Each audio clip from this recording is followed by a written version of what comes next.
नाज़रीन, आपको हम खुशामदीद कहते हैं समा की स्पेशल इलेक्शन ट्रांसमिशन में। अब से 25 घंटे के बाद इलेक्शन कैंपेन ख़त्म हो जाएगी और इलेक्शन कैंपेन पर इंतखाबात का इन्हिसार नहीं होता, लेकिन जमातें अपनी जज्बात का इजहार करती हैं इलेक्शन कैंपेन के ज़रिए। आज भी आपने ख़बरों में देखा होगा कि मरी के अंदर वोट मांग रही है मरीम नवाज़ और कराची में बिलावल भुट्टो ज़रदारी खड़े होकर कह रहे हैं कि कराची वालों 20 सीटें हमें दे दो। इलेक्शन कैंपेन कैसी रही, किसके लिए कितने गड़े खुदे और किसने पुल बनाकर आवाम के साथ राब्ता बनाया, इसके ऊपर हम आज बात करेंगे, क्योंकि इसके बाद हमें मौका नहीं मिलेगा इलेक्शन कैंपेन को कवर करने का। हम तज्ज़ियाती तौर पर तो इसका अहाता करेंगे, लेकिन फौरी तौर पर इलेक्शन कैंपेन के दौरान हम इसको शायद माप ना सकें, except for today. Nadeem Malik हमारे सीनियर एंकर तज्जियाकार समा टीवी, आपको ज़रा अजीब लग रहा होगा स्टूडियो में, क्योंकि आप फील्ड के अंदर घूम घूम के जब बंदा दोबारा स्टूडियो में आता है तो अजीब ही लगता है। Thank you very much for joining अस। हमारे साथ अबसार आलम साहब, आपका बहुत शुक्रिया, आपने हमें ज्वाइन किया और अबसार आलम ने हमें बाकायदा ज्वाइन कर लिया है। पहले तो कभी कभी एक प्रोग्राम में आते होते थे, आपका भी बहुत शुक्रिया। Kiran, you have been moving around, thank you very much for joining us. और हमने आपके देखे रेडी वाले से लेकर लोगों से बातचीत और उस पर पूछेंगे कि कैंपेन का उनके ऊपर क्या असर पड़ा।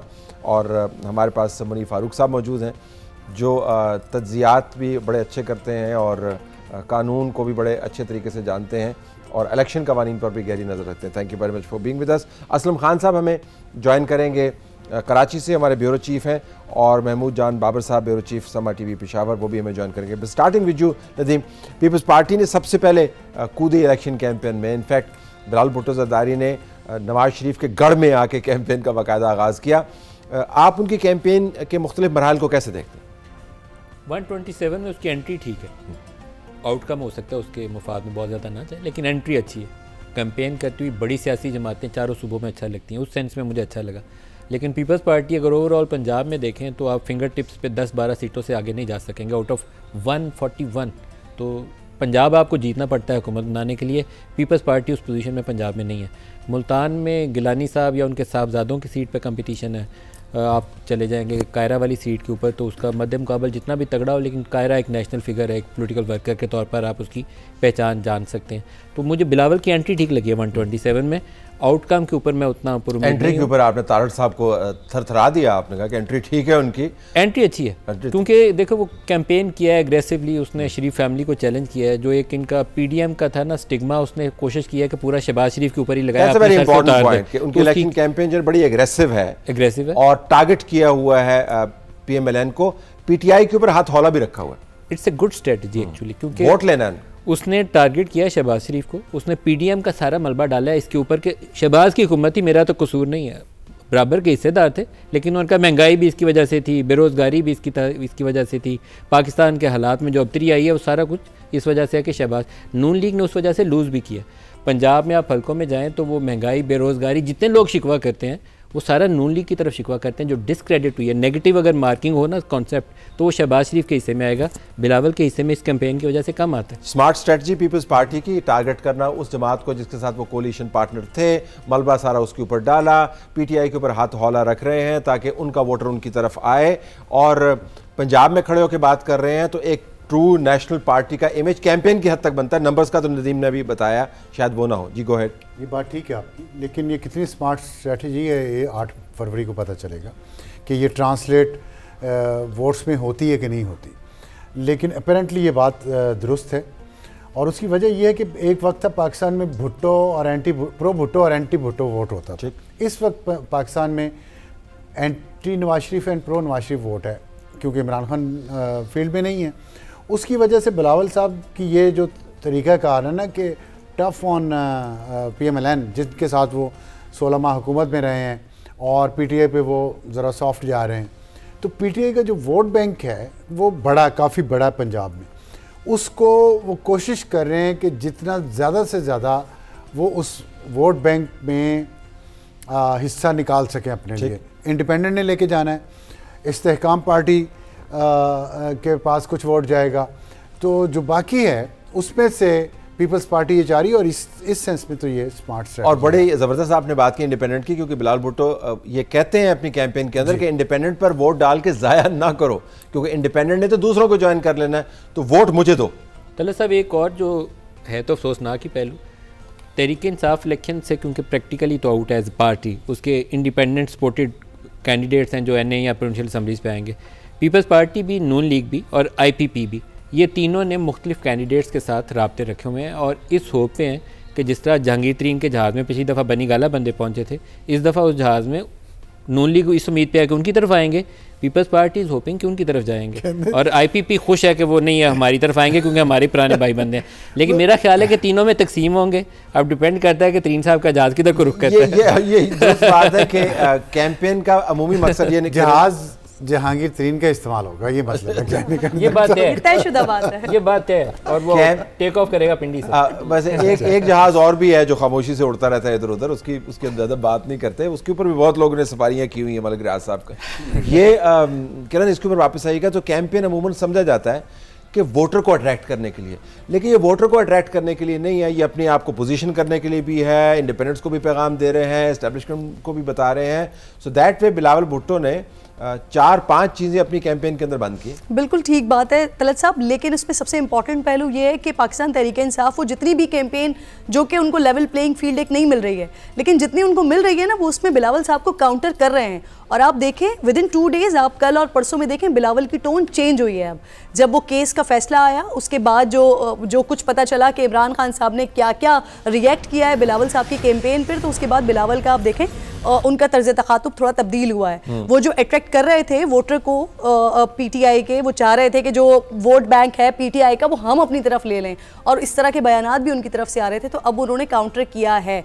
मैं जब PTI के लोगों से बात कर रही थी तो वो कह रहे थे कि अगर ये सारी बातें जो बिलावल साहब इस वक्त अपनी कैंपेन के लिए कर रहे हैं ना, क्योंकि पाकिस्तान के अवाम और वोटर सपोर्टर इतने बेवकूफ़ नहीं है जितना उनको बनाने की कोशिश की जा रही है, तो वो कहते हैं कि अगर ये बातें जिस वक्त वो वज़ीर ख़ारजा थे अगर वो उस वक्त करते तो शायद इसका इम्पैक्ट ज़्यादा आता, शायद उस वक्त ये महसूस होता कि हाँ जी हमारा वोटर सपोर्टर अगर हमें वोट नहीं भी कास्ट कर पा रहा है तो ये इनको दे दे, लेकिन अभी उसका इम्पैक्ट उस तरह से नहीं आ सकता। सेकेंडली सर, ये अभी मलिक साहब एक बात कर रहे थे, मैं बार बार ये बात सोचती हूँ कि 2018 में जिस वक्त हम लोग बाहर निकल रहे थे ना, उस वक्त PMLN का वोटर बड़ा चार्ज था, लेकिन नताइज बिल्कुल मुख्तलिफ थे, बिल्कुल अलग थे। और इस वक्त सिचुएशन ये पाकिस्तान तहरीक इंसाफ के लिए, PMLN जिस वक्त उनकी गवर्नमेंट थी उस वक्त वो बार बार ये बात कहते थे। तो आप ये कह रहे हैं कि वोटर को चार्ज नहीं होना चाहिए क्योंकि नताइज हमेशा उलट निकलते हैं। सर वोट बैंक की जो तो वोटर जो है वो आराम से बैठे रहे, वरना नताइज। बट सर एक चीज और, जो PMLN बार बार बात करती थी ना कि हम अपना वोट बैंक बर्न कर रहे हैं लेकिन हम रियासत को बचा रहे हैं, उनको उस वक्त इस बात का इतना एहसास नहीं था। PTI पे अभी आते हैं, लेकिन पीपल्स पार्टी की स्ट्रेटजी जो है सूबों की जंजीर बेनजीर हमने बहुत सुना।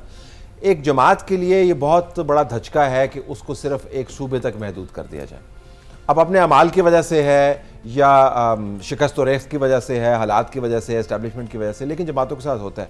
पीपल्स पार्टी सिंध तक महदूद होकर रह गई थी एक वक्त में।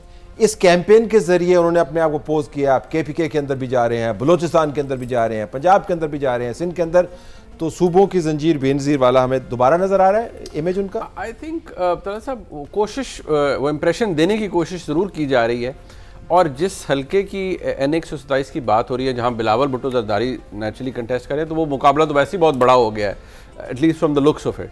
लेकिन क्योंकि उस हल्के में मुझे जाने का इत्तेफाक हुआ, तो उसमें ख़ास पॉकेट्स हैं जहां पाकिस्तान पीपल्स पार्टी का वोट है, और जो पीपल्स पार्टी जिस पे कैपिटलाइज करना चाह रही है बेसिकली वो था 2021 का बाई इलेक्शन, क्योंकि उन्होंने उसके ऊपर काफ़ी 30-32-35 हज़ार वोट लिया था।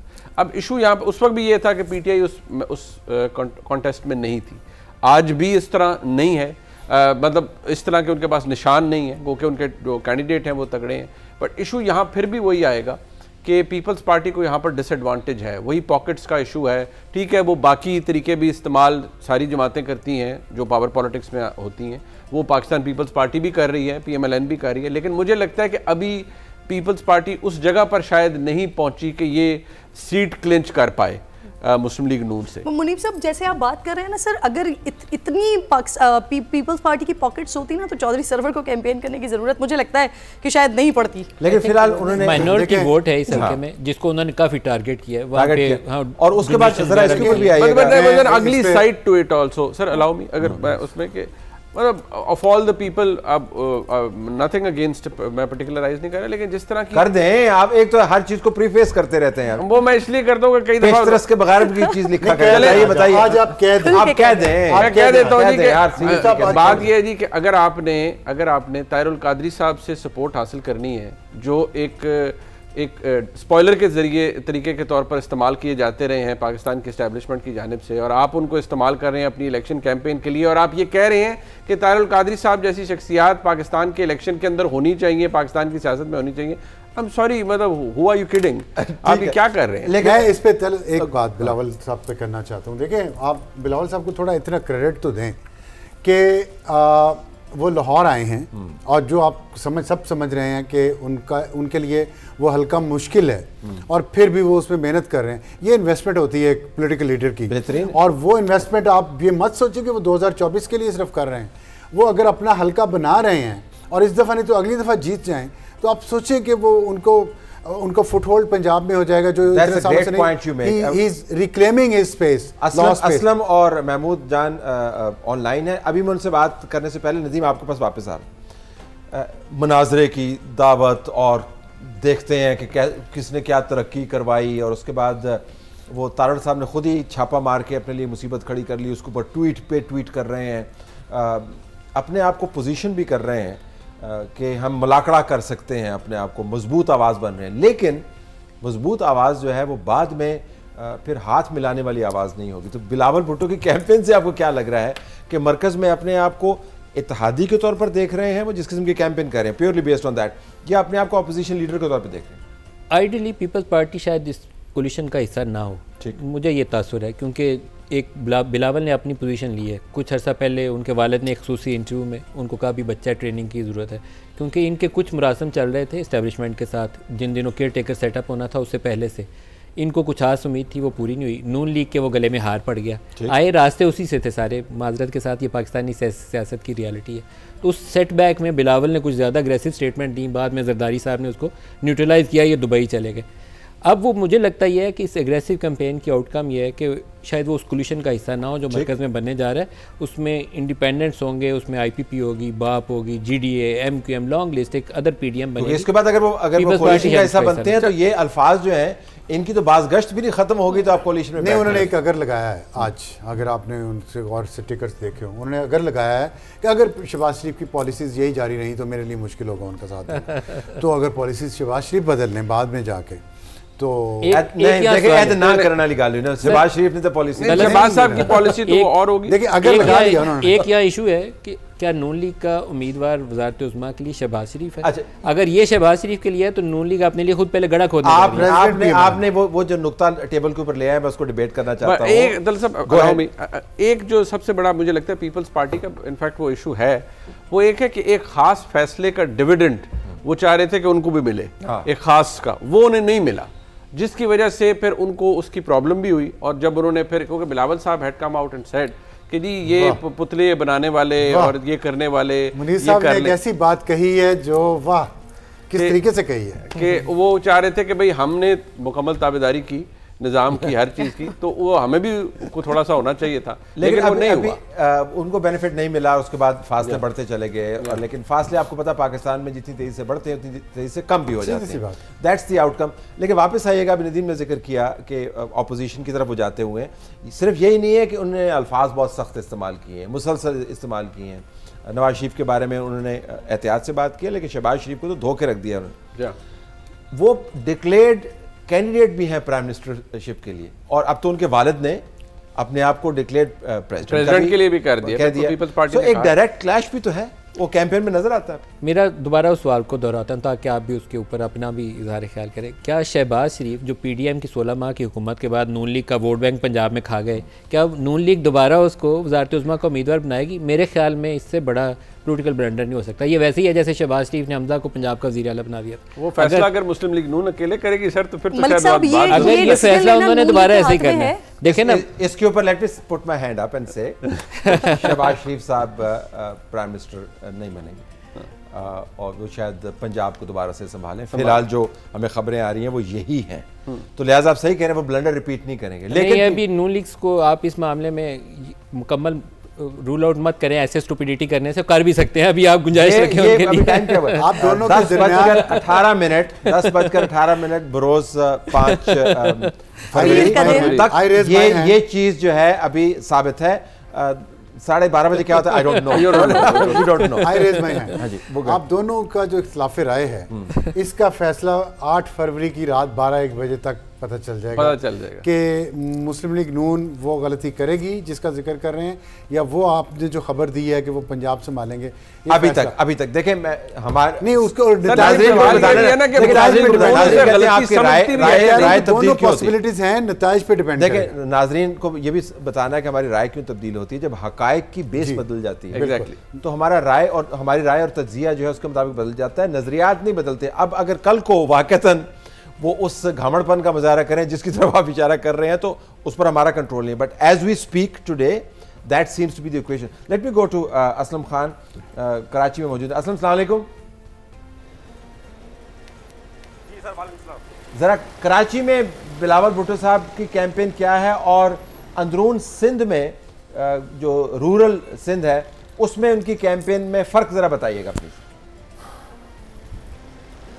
देखिए, अगर हम बात करें कि आज कराची में जिस तरह बिलावल भुट्टो ने इंतखाबी अपनी एक मुहिम चलाई, बड़ा मैं कहूँगा कि ज़बरदस्त मुहिम नज़र आई।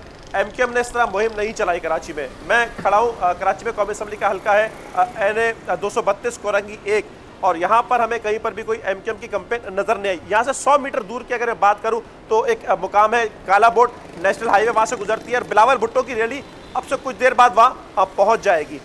आज वो बिलावल हाउस से निकले, किमाड़ी भी गए, लियारी भी गए, नाजाबाद भी गए और शहर के मुख्तलिफ इलाकों से उनका इस तरह का एक रूट डिज़ाइन किया गया कि वो कराची में जो कौमी असम्बली के 22 हल्के हैं तो उसमें से कम 18-20 हल्कों के पास से वो गुजरे और वहाँ पर वो अपना एक पैगाम पहुँचाएं। इससे पहले अगर हम देखें कि जो पीपल्स पार्टी की जो चेयरमैन की बहन है आसफा भुट्टो, वो भी इंतखाबी मुहिम पर निकली। उन्होंने भी रैली की क़यादत की, कुछ जगहों पर उन्होंने जलसों से भी खिताब किया।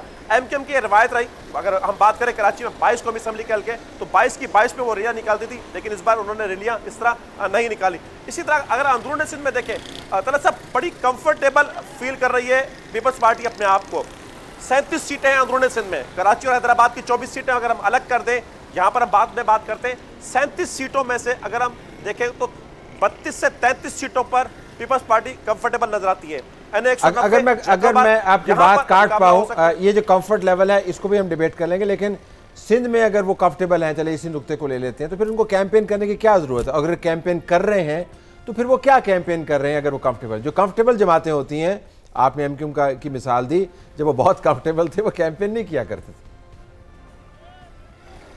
देखिए, अगर हम बात करें कि उन्होंने हर इलाकों में नहीं किया, लाड़काना में गए, उसके अलावा कुछ इलाकों में उन्होंने कैंपेन की, लेकिन उस तरह कैंपेन फिर भी नहीं की जितना लाहौर में देखें या पंजाब में देखें बिलावल भुट्टो ने जितना वक्त गुजारा, इतना सिंध में उन्होंने वक्त नहीं गुजारा। और कुछ देखें, कुछ यहाँ पर एक रवायती तौर पर भी होता है कि जो लोग हैं वो ये चाहते हैं कि जो लीडर है वो उनके हल्के में आके खिताब करे। ये एक साइकी भी है लोगों की, चाहे वहाँ से मुराद अली शाह भी हो, चाहे वहाँ से नवीद कमर, खुर्शीद शाह साहब जीते हुए पोजीशन में है, नफीसा शाह बहुत अच्छी पोजीशन में है। अगर हम बात करें सांगड़ में शाजिया मरी का मुकाबला एक टफ मुकाबला हो सकता है। बदीन की अगर हम बात करें, उनके फहमीदा मिर्जा के मुकाबले में जो रसूल बख्श चांडियो है पीपल्स पार्टी के, चंद सौ वोटों से पिछले इलेक्शन में हारे थे, 800 वोटों थे।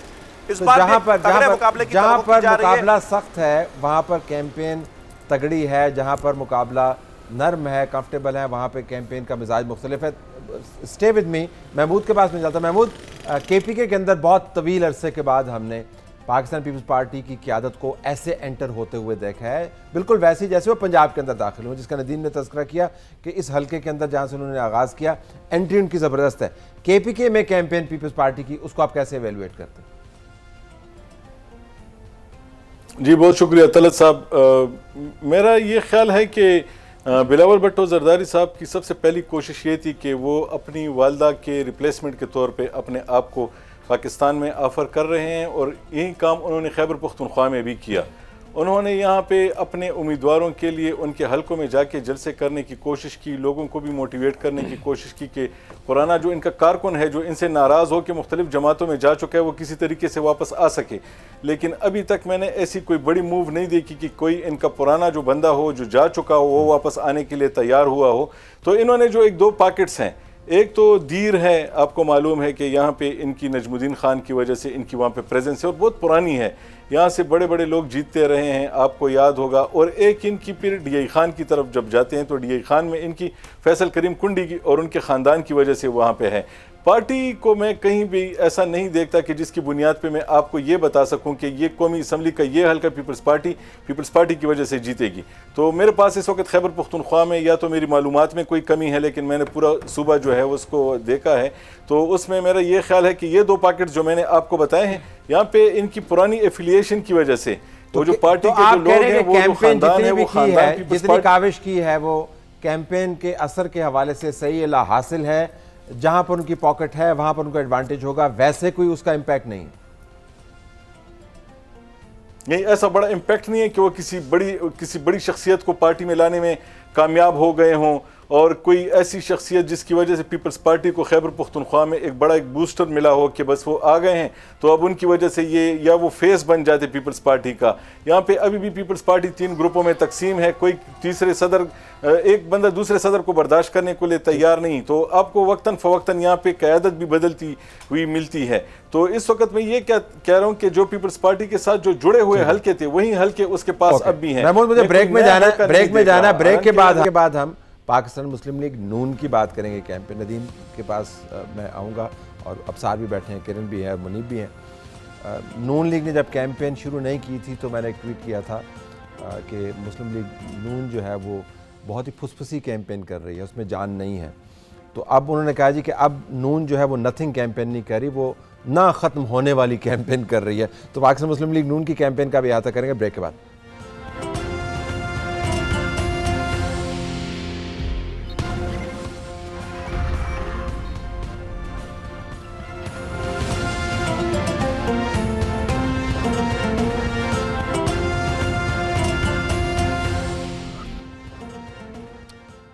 नाज़रीन, प्रोग्राम में खुशामदीद। अब से तकरीबन 24.5 घंटे के बाद इलेक्शन कैंपेन ख़त्म हो जाएगी। प्रोग्राम के पहले हिस्से में हमने पाकिस्तान पीपल्स पार्टी की कैंपेन का तजिया किया। अब हम ज़रा PMLN की कैंपेन की तरफ जाते हैं। तो नदीम, बहुत ही स्लो टेक ऑफ था। टेक ऑफ क्या था? वो टैक्सी भी नहीं कर रहे थे शुरू में, तो वो ज़रा फेस डिस्क्राइब करें, वो क्या था? नथिंग वाज हैपनिंग, कोई कैंपेन नहीं। हमने कोई तकरीबन 6 हफ्ते पहले फील्ड में जाना शुरू किया था, तो इब्तदाई तौर पर मुझे लगता था कि दफ्तर वालों ने मुझे धक्का ही मारा है। फील्ड में कैंपेन नाम की चीज़ ही कोई नहीं है, ना बैनर लगा हुआ है, ना पोस्टर लगा हुआ है, कुछ था ही नहीं। तो हम जिस हल्के में जाते थे, एक्चुअली आई फेल्ट के शायद हमारे जाने की वजह से वहाँ कोई एक्टिविटी मैन्युफैक्चर हो रही है, एक्चुअल में एक्टिविटी है नहीं है उन्हें, क्योंकि कैंडिडेट्स को पता है कि हमने जाना है, इंटरव्यू करना है, और कुछ लोग वो इकट्ठे कर लेते हैं और वहीं पर ढोल ढमक्का और शोर शोर हो रहा है। इब्तदाई 15-20 रोज़ तो मुझे बहुत ही डिसअपॉइंटमेंट थी कि ये इलेक्शन हो ही नहीं रहा, शायद उनको यकीन नहीं है। प्रॉबेबली जो PMLN की लीडरशिप है, उन्हें क्लियर मैसेज जहाँ से आना चाहिए था बरास्ता आप पा रहा, वो मैसेज क्लियरली पहुँच नहीं था रहा। कहाँ सीट एडजस्टमेंट करनी है, किसको छोड़ना है, किसको बिठाना है। जैसे उन्होंने वो लाला मूसा वाली एक हल्के में एक डिसीजन लिया, नो वन वाज एक्सपेक्टिंग। वो मैं जिस दिन इधर नवाज शरीफ साहब एक दिन इधर थे, तो हम लोग चले गए कि इनसे कोई बैकग्राउंड इंटरेक्शन हो जाएगा।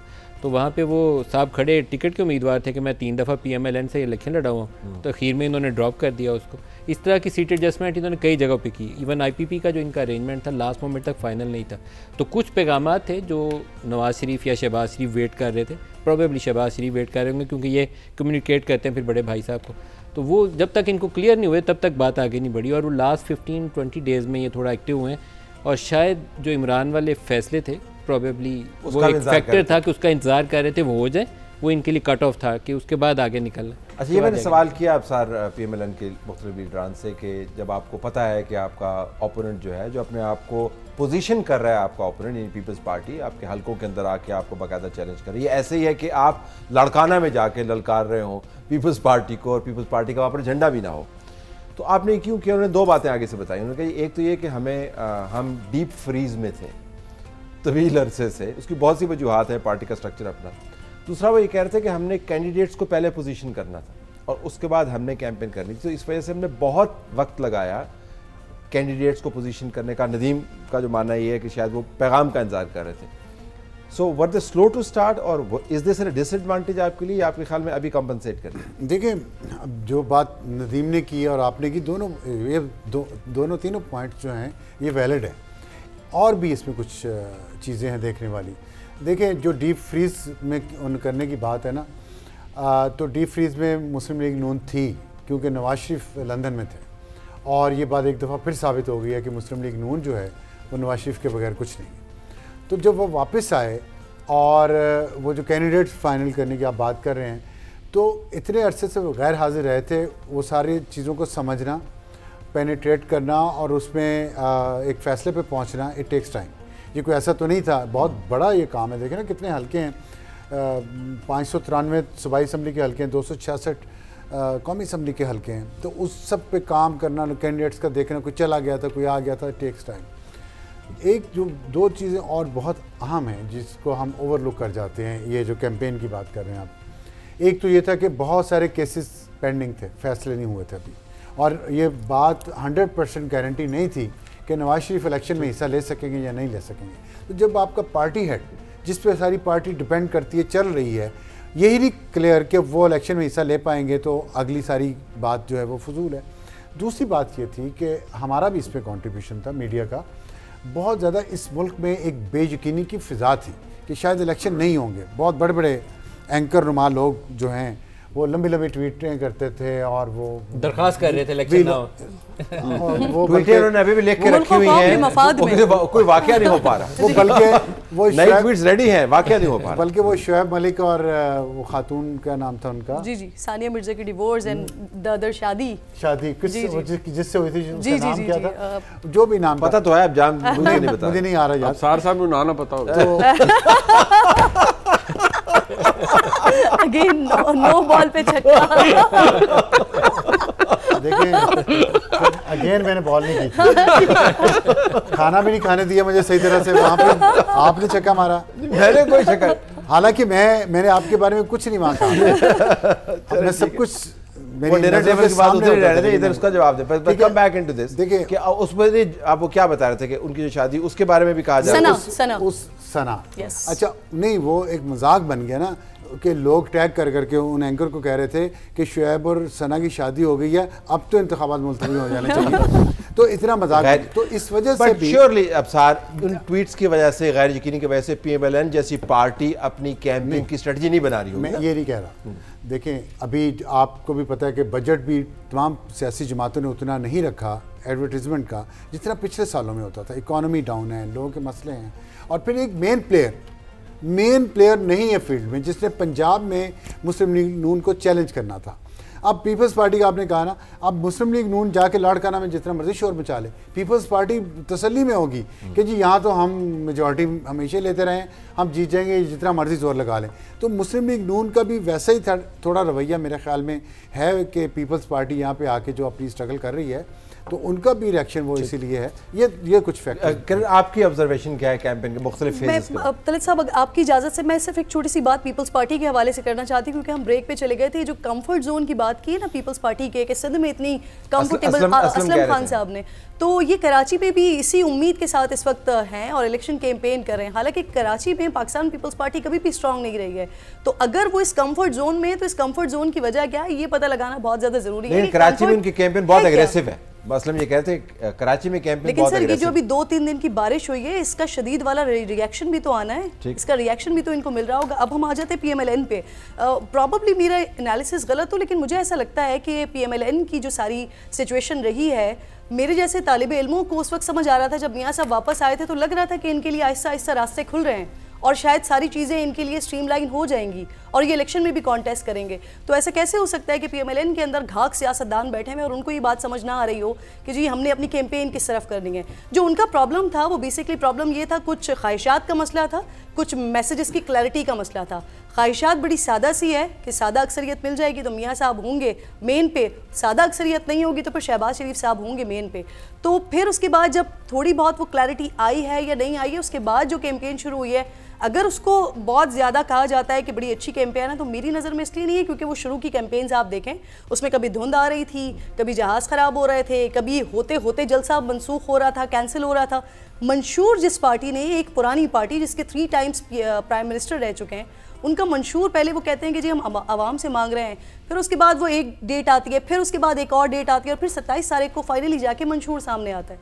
तो मुझे लगता है कि PMLN की इतनी कोई ख़ास कैंपेन रही नहीं, शायद मामलात उनके सामने उनको लगता है कि उनके लिए रीज़नेबल है। मुनीब ज़रा इसके ऊपर वापस आइएगा कि एनर्जी चाहिए आपको कैंपेन करने के लिए, अब वो एनर्जी आपको नज़र आती है, जिस तरह कवरेज की बात हो रही थी कि आपको फिज़िकली टॉयल करना पड़ता है, आपको जाना पड़ता है, ट्रैवल करना पड़ता है। बिलावल भुट्टो ज़रदारी भी मैदान में है, आसफा मैदान में है, ज़रदारी साहब खुद जल्द से बावजूद इसके उनकी सेहत किस किस्म की है, लेकिन अब PMLN ने काफ़ी स्पीड पिक की है। स्लोगन की ज़रा बात करें, हमने इसके ऊपर बड़ी बहस की, प्रोग्राम्स भी किए कि आपका बयानिया क्या है, आपके स्लोगन्स क्या हैं। So what are you hearing now उनकी कैंपेन में से, अब जब क्लोज हो जाएगी अगले चंद घंटों? मेरे ख्याल में वो मैसेज बड़ा डिस्टिंक्ट है और बड़ा क्लियर है कि पाकिस्तान, वो it carries a lot of weight. वो जिसने भी निकाला है उनका पाकिस्तान को नवाज दो, वो इट कैरीज डुअल मीनिंग कि एक्चुअली नवाजना एंड देन नवाज शरीफ को देना। So I think there is a lot of thought behind it, और बेसिकली वो वही चीज़ लोगों को जो इनफैक्ट सेल आउट करने की कोशिश कर रहे हैं, वो यही कि पाकिस्तान बहुत बेहतर हालात में था 2013 से लेकर 2018 के बीच में, जब तक मियाँ साहब की हुकूमत जना भी अरसा जिस तरीके से भी रही और पाकिस्तान ने प्रोग्रेस किया, सब कुछ किया, तो वो वही चीज़ बेच रहे हैं। मियाँ नवाज शरीफ साहब से जब जब वो पाकिस्तान तशरीफ़ लाए, उससे पहले भी like while he was leaving for सऊदीया, तो उनसे मुलाकात हुई लंदन में। तो मुझे लगा कि मियाँ साहब का जो अपना एक व्यू पॉइंट है चीज़ों को देखने का, और जो जिस तरह से जो कुछ भी he was wronged in a sense कि ये उनको भी एहसास है, और उनका जो पर्सनल लॉस था उनकी अहलिया की वफात के हवाले से, फिर जो उन्होंने सफ़र किया पॉलिटिकली, उस चीज़ ने वो अभी भी उसका एक ख़ास गोशा है उनकी पर्सनालिटी के अंदर, और वो मेंटली या एटलीस्ट वो एक जगह पर वो हैं, फिक्सेटेड है। ठीक है, वो बात ज़रूर करते हैं, और ये बात शहबाज साहब इसको री-इन्फोर्स करते रहते हैं बार बार in conversation with all of us कि नहीं he is a statesman now, but somehow I feel कि वो चीज़ उनकी पर्सनालिटी का हिस्सा है, और वो उसको शायद मे बी आर्टिफिशियली उसको रोकते हैं अपने अंदर, लेकिन उनको वो एहसास होता है कि नहीं यार, मेरे नाल होई ते पैड़ी सी, मेरे साथ बहुत बुरा किया था, और मेरे साथ जिन्होंने किया मुझे उनका भी पता है, but I have to move on. ये but I have to move on वाला है ना, ये बड़ा ट्रिकी हो जाता है। अब यू कैन वेल अंडरस्टैंड कि क्या मतलब होता है इसका क्या मतलब है। पंचिंग बैग होना कैंपेन के लिए बड़ा ज़रूरी है। पीपल्स पार्टी के पास पंचिंग बैग मौजूद है, PTI इंडिपेंडेंट्स के तौर पे लड़ रहे हैं, लेकिन सोशल मीडिया पे उनकी कैंपेन देखें तो punching bags are very clear. MQM के पास पंचिंग बैग मौजूद है, जमात इस्लामी के पास पंचिंग बैग मौजूद है, अवामी नेशनल पार्टी के पास पंचिंग बैग मौजूद है, नून लीग के पास पंचिंग बैग जो उसके अंदर वो पंच मार नहीं सकते, इस्टेब्लिशमेंट बीइंग वन। PTI के अंदर पंच मारेंगे तो लोग फिर PDM की बात करते हैं, तो is that an issue for them आपके ख्याल में? एक तो अभी मुनीब जिस चीज़ का जिक्र कर रहे हैं, नवाज शरीफ की पर्सनालिटी को पहले डिस्कस कर लें। 2013 के इलेक्शन में जब इनकी हुकूमत बन रही थी, तो हम एक यूरोपियन डेलीगेशन था, इंतखाबात के जीत चुके थी PMLN, तो हमारी उससे इंटरेक्शन हुई इलेक्शन प्रोसेस के हवाले से। उसकी गोरे की एक ऑब्जर्वेशन थी जो नवाज शरीफ के मतलब काफ़ी हर बहर सही साबित हुई। उसने कहा, उसने पहले 15 मिनट तो कहा कि मैंने माजी भुला दिया, मुझे आगे चलना है, जो अभी मुनीब जिक्र कर रहे हैं कि हाउ टू मूव ऑन, और अगला आधा घंटा वो कह रहा था कि मुशर्रफ ने मेरे साथ ये ज़्यादती की है तो ये उस पर फंस जाएगा, और नवाज शरीफ उस पर फंस गया। गोरे को वैसे बताना चाहिए था कि नवाज शरीफ सिर्फ पहले 15 मिनट के लिए भूला था अभी आप दोबारा आ जाएं। अभी नवाज शरीफ ने लंदन से आते हुए एक बयानिया लिया था, बोला था जनरल बाजवा और जनरल फैज़ का नाम लिया, फिर वो भाईजान को शहबाज शरीफ भजे भजे चले गए कि नाल वापस जफ्फी नहीं पहनी, तो यू हैव टू। बड़ी स्ट्रॉन्ग रिवर्बरेशंस थी सर वो, जिसके बाद शहबाज साहब ने कहा मैं जहाज पे दौड़ा गया, जहाज पे दौड़े गए, और वहीं जाके जहाज पर दौड़ गए, जहाज में चल रहा है, शहबाज साहब भी चल रहा है, जहाज उड़ रहा है, शहबाज साहब भी उड़ रहे हैं, दौड़े हैं शहबाज साहब, उन्होंने जहाज को कह रहे हैं कि जल्दी दौड़, जान नहीं भाईजान ने समझाया, तो भाईजान ने उस तो बाद ना नहीं लिया। तो ये this is not politics. Politics में आपको फिर वो वाला बनना चाहिए था जो वो वोट को इज्जत दो। अब इन्होंने नारा जो नया निकाला है उसका म्यूजिक वूजिक उन्होंने पुराना रखा है, लेकिन वोट को इज्जत दो अंदर से निकाल दिया। अब वो वोट को इज्जत दो की वजह से नून लीग PTI के दौर में बाई इलेक्शन जीत गई। वो कहते हैं वो एक फेज था, और politics being the art of the possible, हम पुराने स्लोगन रोटी कपड़ा और मकान जो है वो पीपल्स पार्टी के पास मौजूद है, लेकिन उसको उस तरीके से इस्तेमाल नहीं करते। नहीं सर, तल्ला साहब जाने दें। अब शहबाज शरीफ ने कहा वोट को इज्जत दो से मुराद ये है जो मुझे वोट दे मैं उसको इज्जत करूंगा। अब ये नया स्लोगन है अगर, तो फिर अल्लाह ही हाफ़िज़ है PMLN। शहबाज साहब की तशरीहात के ऊपर हम नहीं जाएंगे, माशाल्लाह उनके पास बड़ा वसी इल्म और तजर्बा है, लेकिन ये बहुत ही बोंगी बात की थी वैसे उन्होंने माजरत के साथ। PMLN आप कहते हैं कि मैंने इसका जवाब नहीं देना, लेकिन ये तशरीह करना तो फिर PMLN विदाउट बयानिया इलेक्शन में जा रही है। ये कहें कि मैंने 13 से 18 में ये बहुत इंफ्रास्ट्रक्चर बनाया था, तो सही क्लेम है उनका। इंफ्रास्ट्रक्चर नवाज शरीफ के दौर में बना था, लेकिन ये 16 माह की PDM की हुकूमत भी PMLN लेड थी, PMLN का ही वज़ीर आज़म था। तो इसको माइनस करके कहते हैं हमने 13 से 18 में किया था। भाई 16 माह में जो कुछ हुआ ये भी तो आप ही ने किया। तो ये चीज़ के ऊपर वो क्लेम नहीं कर सकते कि हमारा फलाना दौर बहुत अच्छा था। ये 16 माह भी आप ही का था जो बहुत बुरा था। इसको कैसे टेक्निकल भी सर चीज़ देते हैं ना, वो आप उस पर रिफ्लेक्ट कीजिएगा कि वो कहते नहीं हमने मुल्क को डिफॉल्ट से बचाया, बट क्या आम वोटर सर ये चीज़ समझ सकता है कि डिफॉल्ट से बचाया? तो कैसे डिफॉल्ट से बचाए? लोगों को गुमराह करते हैं। जो IMF की एग्रीमेंट थी इमरान ने तोड़ी हुई थी, मिफ्ता ने आके रिवाइव की, मिफ्ता ने रिवाइव की, दोबारा इन्होंने तोड़ ली, और फिर 8 माह जो नाक से हमारी लकीरें निकली सबको पता है। तो ये कहें कि हमने डिफॉल्ट से बचाया, यू मेड रॉन्ग डिसीजंस। आपको पता था कि आपकी इंटरनेशनल एस्टेब्लिशमेंट आपको बैक नहीं कर रही इस प्रोसेस के ऊपर। आप खेल कूद करेंगे तो आपको तंग करेंगे। अच्छा, एक aspect before we close this hour, वो बड़ा दिलचस्प है, आपने जिक्र किया म्यूज़िक का। तो कैंपेन्स के अंदर अब जो बाकायदा तराने हैं वो डोमिनेट करते हैं लीडर के पैगाम का, और बल्कि लीडर की स्पीच मुकम्मल नहीं होती तराने के बगैर। जहाँ पर उसको सांस लेना होता है, जहाँ पर उसको जुमला टूट जाता है, जहाँ पर उसको कुछ बयान करने को नहीं होता, वो कहता है तराना तो ठक तराना। इस वजह से फ़र्क पड़ता है। यू नो पीपल सिर्फ थिंक के बड़ी ज़बरदस्त बातें हो रही हैं, लेकिन वो बेसिकली म्यूजिक की credit goes to PTI I think. अब क्रेडिट गोज़ टू PTI बिल्कुल नहीं। अच्छा, आप नहीं, तराने का इम्पैक्ट, तराने का इम्पैक्ट, मैं एक आप म्यूजिक का आप इम्पैक्ट। सब जाहिर है हम कोलीग हैं, दोस्त हैं, एक आपसे रिक्वेस्ट करूंगा कि रिफ्लेक्ट कीजिएगा आज रात सोने से पहले कि क्या इससे पहले भी कर सकते हैं, सोने इंतजार क्यों करिए? वो आपको जरा फ्री टाइम होगा ना, फोन आप छोड़ चुके होंगे और सिवाय आपके और अल्लाह के दरमियान कोई नहीं होगा उसमें। अब आपके लिए छक्का हो गया है। लगाने की कोशिश करें, लेकिन सिंगल्स हैं, सिंगल्स कर रहे हैं, आज मुश्किल सिंगल्स ले रहे हैं, इसमें रन आउट भी हो सकते हैं, बट गो है। मैं अपनी मर्जी के टाइम पे छक्का लगाऊंगा।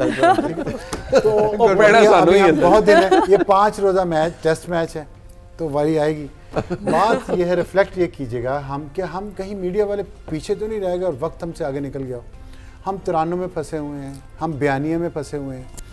कहाँ दुनिया में बयानिया पे इलेक्शन लड़े जाते? बयानिया होता क्या है? एक लफ्ज़ हमें नैरेटिव सिखा दिया गया है, हम तोते की तरह लगे रहते हैं। बयानिया ट्रंप ये कहता है कि बाइडेन ने अमेरिका तबाह कर दिया है, उसने लेजिटिमेट इलेक्शन छोड़े, अमेरिका से कंपैरिजन, अमेरिका को उसने उड़ा के रख दिया और मैंने अमेरिका को ग्रेट बनाया, ये बयानिया। Wrong comparison. हम ये इलेक्शन कैंपेन अमेरिका में मेक अमेरिका ग्रेट अगेन वो क्या था, वो सारी पूरी कैंपेन इसके ऊपर लड़ रहे थे। और शाइनिंग इंडिया, मूडी का शाइनिंग इंडिया, राइजिंग इंडिया। मुझे सवाल मुझसे पूछा है, जवाब आप खुद दे रहे हैं, तो ऐसे तो बात नहीं, ये नहीं चलेगा ऐसे ऐसे नहीं चलेगा, याद है ना। अच्छा बस मेरी बात सुनो कि क्या करे, बंद करना तो बंद कर देते। मैं ये कह रहा हूँ बात का वो देखिए, अमेरिका रोल्स रॉयस है, इंडिया मर्सिडीज़ है, हम सुजुकी मेहरान हैं, सीधी सी बात है, कोई कंपैरिजन बनता नहीं है। हमें ये सोचना है कि हमारे जो मसाइल हैं वो कौन सी सियासी जमात या हुकूमत हल कर सकती है या उनको हल करने की तरफ ले जा सकती है। ये बयानियाँ, तराने शराने, अब देखें डिजिटल मीडिया बहुत बड़ी हकीकत है, उससे बहुत फ़र्क पड़ा है, और कितना फ़र्क पड़ेगा उससे, क्या लोग बाहर निकलेंगे नहीं निकलेंगे, ये तभी पता चलेगा। जहाँ तक नवाज शरीफ की पर्सनैलिटी की बात हो रही थी ना, मैं आपको एक बात बताऊँ, और ये मैं बेस्ड ऑन माई इन्फॉर्मेशन कह रहा हूँ। नवाज शरीफ को इस बात का बहुत रंज और मलाल है जो कुछ इन्होंने जिक्र किया और मुनीब ने भी किया, कोई शक नहीं। लेकिन नवाज शरीफ बदला नहीं लेगा, ना जाएगा उस तरफ, बात करता रहेगा, मुसलसल बात करेगा, बदला नहीं लेगा। और एक बात आपने कही, नवाज शरीफ ने मुशर्रफ के ख़िलाफ़ चला गया, आपने कहा नवाज शरीफ नहीं जाना चाहता था, ना गया, सुप्रीम कोर्ट का ऑर्डर था। और पहले दिन से मुनीर मलिक अटॉर्नी जनरल जो थे, उनको इफ्तिखार चौधरी साहब ने मैसेजेस भिजवाना शुरू किए कि हमने फैसला दिया हुआ है केस का, वो करें मूव टू दी। अब आपके बयान की जो है तमाज़त के तहत जो चीजें पिघल के गिर रही हैं। साहब मुझे सिर्फ एक जुमला ऐड करने दें। बोतल गिरी है, मुझे सिर्फ एक जुमला ऐड करने दें। फील होती है, ये असर रखती है सर। हॉलीवुड से बॉलीवुड तक फिल्में, गाने ही हैं जिन्होंने जो अपनी फील रखती है, देती है। बोतल बीइंग द ऑपरेटिव पार्ट, इसका तस्करा हसन निसार साहब के मौजूदगी में हो तो क्या बात। हम नाज़रीन प्रोग्राम के अगले हिस्से में आपको फैसलाबाद और मुल्तान से अपनी कवरेज दिखाएंगे।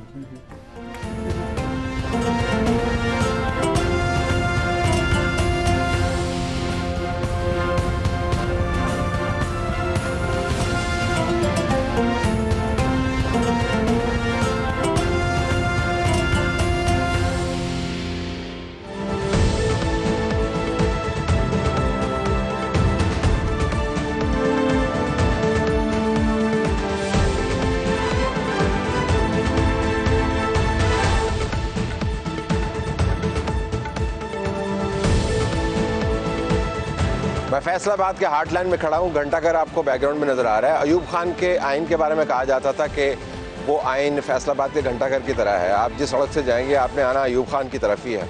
अगर आपने पंजाब के इंतखाबात को जीतना है और पंजाब के इंतखाबात को जीत के मरकज़ के अंदर भी अपना पंजा जमाना है, तो उस पंजे को जमाने के लिए आपको फैसलाबाद जीतना बड़ा ज़रूरी है। यहाँ पर 10 कौमी असम्बली की नशिस्तें हैं जो पंजाब के तमाम शहरों में से सबसे ज़्यादा हैं। लाहौर के बाद 21 सूबाई असम्बली की सीटें हैं। 2013 में नून लीग ने सारी सीटें उठाई। 2018 के अंदर वहाँ पर झुरलू घूमा और 3 सीटें रह गईं। इस मरतबा नून लीग ख़ास तरीके से कैंपेन चला रही है। राना सनाउल्लाह खान इसको लीड कर रहे हैं। पाकिस्तान तहरीक इंसाफ की कैंपेन का भी इस पीस के अंदर हम आपके सामने एक मंजर पेश करेंगे। जब साल लोग यहाँ पर आए हैं, बरतानिया पलट है, उनका ख्याल है कि वो इंतखाबात का पांसा पलट सकते हैं। यंग जनरेशन भी हम आपको बताएंगे और ये भी दिखाएंगे कि किस तरीके से कैंपेन्स किन किन मफरूज़ों के ऊपर काम कर रहे हैं।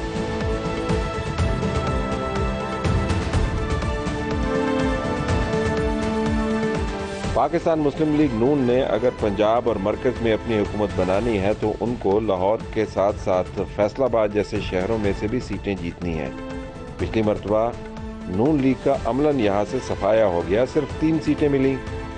इस मरतबा उन्होंने अपने उम्मीदवारों को बहुत देखभाल कर चुना है। उम्मीदवारों को देखभाल कर चुनना क्यों ज़रूरी है, ये राना सनाउल्लाह से बेहतर कौन जानेगा। पार्टी वोट मैटर करता है, बुनियादी रोल अदा करता है, लेकिन विनिंग वोट के मामले में जो है वो कैंडिडेट मैटर करता है। और हमने इस मरतबा हमें ये ताना दिया जाता है कि जो आपने इलेक्शन कैंपेन जो है वो बड़ी लेट शुरू की। मैं समझता हूँ कि इलेक्शन कैंपेन के जलसे, इलेक्शन कैंपेन की मीटिंग, रैलीज, ठीक है, इनका एक अपना किरदार है, हल्ला गुल्ला, ये इलेक्शन की रौनक है। लेकिन इलेक्शन में जीतते फैसले हैं, जलसे नहीं जीतते, फैसले जीतते। अगर जलसे जीतते होते तो फिर आज़ाद कश्मीर का इलेक्शन जो है वो मैडम मरीम नवाज़ साहबा के जलसों के बाद हम जीत जाते। गिलगित बल्तिस्तान का इलेक्शन हमें कोई हरवा ना सकता। लेकिन जो फैसले पहले होते हैं कि क्या इस हलके में कौन सी बरादरी है, कौन से कैंडिडेट्स हैं, उनको किस तरह से आपस में मिलाना है, किस तरह से उनको बिठाना है, किस तरह से उनको जो है वो फील्ड करना है, ये चीज़ें जो हैं ये मैटर करती हैं। इस लूडो के ऊपर आपने जो कहते हैं गीटियाँ जो है आपने किस जगह से प्लेस करनी है, ये बड़ा कितना एक्यूरेट। और ये हमने इस मरतबा, आप यकीन करें, कोई जो भी कहे, क्योंकि लोग इससे वाकिफ़ नहीं हैं, लोगों को पता नहीं है, इसके ऊपर मियाँ नवाज शरीफ ने खुद बैठ के 12-12 घंटे मीटिंग्स की हैं। 12-12 घंटे हमें भी सबको साथ बिठाया। पार्लिमानी बोर्ड ने रोज़ाना जो है 350 बंदों को इंटरव्यू किया और हर बंदे की बात सुनी है। और इसके ऊपर इतना एनालिसिस, इतना गौर व खौज, इतना तजिया हुआ है कि एक एक कैंडिडेट के ऊपर फैसले जो है वो इंसान के फैसलों में सुकून तो रहता है, लेकिन बहरहाल इंसानी हद तक जितने बेहतर से बेहतर फैसले हो सकते वो हुए। मैंने राना सनाउल्लाह से फैसलाबाद में उनकी अपनी जमात की जीत के बारे में भी पूछा। मैं जानना ये चाहता था कि जीत इन 10 सीटों पर कहाँ पर मुकम्मल तौर पर पक्की है और कहाँ पर उनको कमज़ोरी नज़र आ रही है। इस पर तो ज़्यादा मेहनत करनी पड़ रही है। देखें, इलेक्शन तो इलेक्शन ही है। जब आप इलेक्शन शुरू करते हैं तो फिर अब हल्के में आपने जब राब्ता अवाम मुहिम का आगाज़ करना है, मिसाल के तौर पे मेरे हल्के के यानी छोटी आबादियों को छोड़ के कोई तकरीबन 110 के करीब देहात है, तो अब ऐसा नहीं कर सकते आप 10 में जाएं और 100 में ना जाएं। ऐसा भी नहीं हो सकता कि 100 में जाएं और 10 में ना जाएं, हर जगह पे जाना पड़ेगा। तो जब आपने एक लिमिटेड पीरियड में 15-20 दिन में हर जगह पे जाना है तो वो फिर इलेक्शन ही हो जाता है। वो आसान हो तब भी, मुश्किल हो तब भी। इस पर तो फैसलाबाद के अंदर टिकटॉक का भी मसला चला। अब राजा रियाज की सीट से, आखिर वाली सीट से ऊपर आ जाएंगे, तो इससे फ़र्क पड़ेगा कि राजा रियाज को पहले टिकट दिया गया, फिर उनका बेटा आ गया, ये मानते हुए कि बाई इलेक्शंस में आपने मुझे खुद बताया था कि हमने फैसला किया है कि जो हमारी पार्टी का अपना बंदा नहीं है उसको हम टिकट देंगे तो हमें मार पड़ती है उसकी। इस पर तो फैक्टर न्यूट्रलाइज हो गया आपके ख्याल में? नहीं, मामला ये है कि राजा रियाज वहाँ से विनिंग कैंडिडेट है, वो हो या उसका बेटा हो। मेरा नहीं ख्याल कि वो अपने इलेक्शन में इतनी मेहनत करता जितनी वो अब कर रहा है। लेकिन कैंडिडेट का जो है वो जो विनिंग वोट होता है ना, विनिंग वोट, उसमें कैंडिडेट की अपनी पर्सनैलिटी जो है वो बड़ा, यानी मिसाल के तौर पर मैं हूँ, मेरे हलके में मुझे इलेक्शन जीतने के लिए पार्टी के टिकट की ज़रूरत है, मैं पार्टी के टिकट के बगैर इलेक्शन कंटेस्ट नहीं कर सकता। लेकिन ऐसा भी नहीं है कि पार्टी यहाँ से उठा के जिसको मर्जी टिकट दे दे वो जीत जाएगा, जीतूंगा मैं ही। तो ये चीज़ें जो है ये मैटर करती हैं। तो वो सीट उससे फ़र्क नहीं पड़ेगा कि वहाँ पे कौन है, वो विनिंग कैंडिडेट है। हाँ, यानी बेहतर कैंडिडेट है वो, कोई और भी होता तो उससे भी वो बेहतर कैंडिडेट है। बाकी हार जीत तो खैर अल्लाह का। नवाब नसीर वाली जो सीट है उसके ऊपर बड़ा तनाज़ा रहा, अगरचे तलाल साहब के वालिद को नीचे एडजस्ट कर दिया गया छोटी सीट पे। हाँ, बहरहाल उसमें बहुत ज़्यादा उस मामले ने तूल पकड़ा, और उसके तूल पकड़ने की वजह से दोनों में से अब कोई भी होता, तलाल चौधरी साहब होते या नवाब शेर बशीर साहब हैं, तो उस तूल पकड़ने का नुकसान तो हुआ। लेकिन अब मैं वहाँ पे गया था, दोनों को इकट्ठा किया, साथ बैठाया, जलसा किया, प्रेस कॉन्फ्रेंस की, और अब दोनों जो है वो मिल के चल रहे हैं। उस नुकसान को किस हद तक कवर करते हैं ये तो रिजल्ट बताएगा। तो लेकिन सीट आपके ख्याल में वहाँ पे आप कंफर्टेबल हैं या टफ मुकाबला? नहीं, कंफर्टेबल है। कंफर्टेबल। आबिद शेर अली काफ़ी अरसे अपने हल्के से गायब रहे, वापस अब वो आए, उनकी सीट उनके मुकाबले बंदा ही कोई नहीं है। अफजल साई वाली जो, और ये जीतेंगे इंशाल्लाह। ये सीट अफजल साई वाली जो सीट है, अफजल साई वाली जो सीट है उसके ऊपर हमें अपसेट ये हुआ कि हमारा कैंडिडेट था वहाँ पे चौधरी आसम नज़ीर। मुझे उस दिन कोई 3:30 बजे पता चला कि जी उन्होंने तो कागज़ ही नहीं जमा करवाए। उसकी क्या वजह पूछा तो? वो उनका आपस में कोई फैमिली डिस्प्यूट हुआ है, और फैमिली डिस्प्यूट की बुनियाद के ऊपर जो है ना, उन्होंने, जिस तरह होता ना कि आदमी वेर जाता कि जी मैंने नहीं लड़ना, कोई ऐसा मामला हुआ है। तो उसके बाद फिर हमने जो उस वक्त मैसर था, हमारे जो MPs के कैंडिडेट थे वहाँ पे, उन सबको कहा कि भी कागज़ जमा करवाएं। तो उनको फिर बैठा के उनके फिर दरमियान जो बेहतरीन या बेहतर फैसला होता वो करवाया। तो वसन साहब का पहला इलेक्शन है ना, पहले तो MP के जी, पहला इलेक्शन उनका। अली गौर साहब की सीट उन सीटों में से एक है जो आपने मुश्किल हालात में जीती जी।